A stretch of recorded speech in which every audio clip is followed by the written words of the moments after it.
Gears again, where big tech companies are now using AI, artificial intelligence, to enforce their climate agendas and censor opposing points of view. Joining me now to discuss this is Alex Epstein, founder and CEO of Center for Industrial Progress and author of Fossil Future. Alex, great to see you again. And you've tried this. The website, by the way, is ChatGPT. ChatGPT.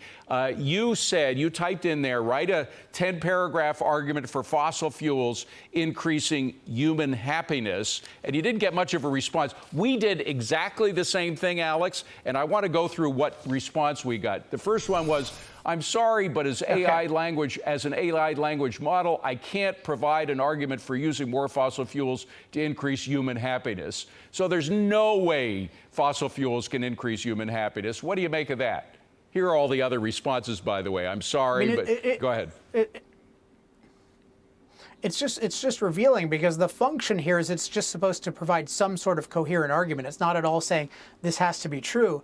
And yet the way it's set up, it can't even consider it. It's really like it's, open, GT or something, like open Greta Thunberg on this issue, because it's just exactly her view. There's no conceivable benefit of fossil fuels. There's no questioning of climate catastrophe. And this is ridiculous. We have a world where 3 billion people use less electricity than a typical American refrigerator. We have vast declines in climate-related disaster deaths. You should certainly be willing to consider whether fossil fuels are good or not. And then it says, transitioning away from fossil fuels and towards more sustainable energy sources can help to mitigate these impacts and protect human health and well-being. Well, not if you're in Africa, where fossil fuels is the only way that you're going to get a fast ticket to becoming a member of the middle class instead of impoverished, right?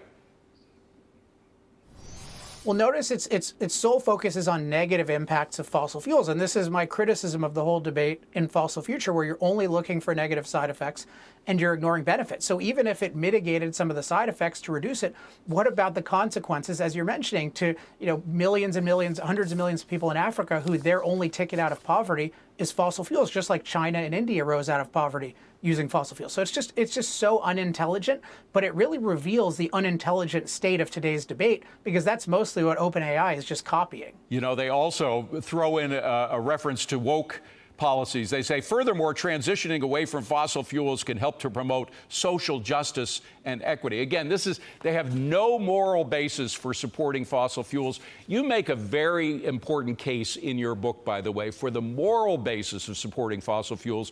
You describe a maternity ward in Gambia as an example of that, where babies, I hate to put it this way, babies were dying left and right because they did not have a reliable source of energy, right?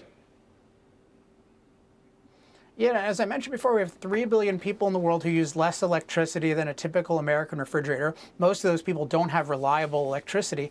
Reliable electricity, that infants live or die based on whether they have incubators, based on whether they have diagnostic machines. And OpenAI and all the people influencing it couldn't care less. But it's OpenAI is really a reflection of the terrible state of mainstream thinking. So we shouldn't just focus on OpenAI. We should focus on, we have mainstream thinking that ignores the positives of something and only pays attention to the negatives. That's the most basic thinking error, and yet it's rampant in our culture. Well, just go to Google. You don't have to go to this fancy ChatGPT. You can go to Google and try to get a positive response to anything about fossil fuels, and it's very difficult to find unless you are really specific and know what you're looking for, right?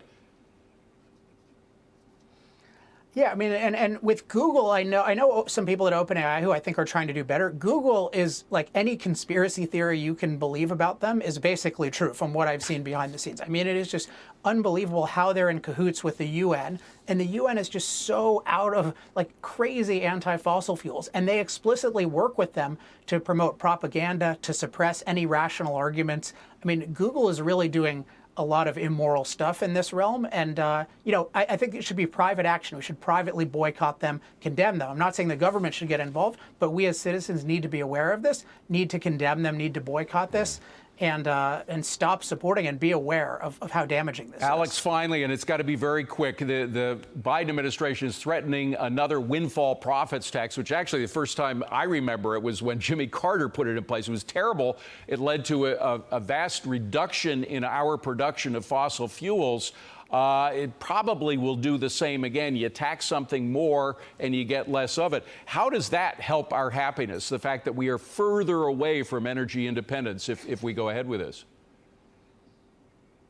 I mean, it should really just be called the High Prices Forever Act, because that if you want high prices forever, just keep punishing the people producing oil and gas like you've been doing already. And that's what they're doing. The book that you all have to get, you don't have to go to Google for this. You can get it at your bookstore. It's called Fossil Future. We both have a copy. I don't think I've read it as well as you have, Alex, but it's a great book. I thumb through it all the time for information. Alex Epstein, great to see you. Appreciate you coming.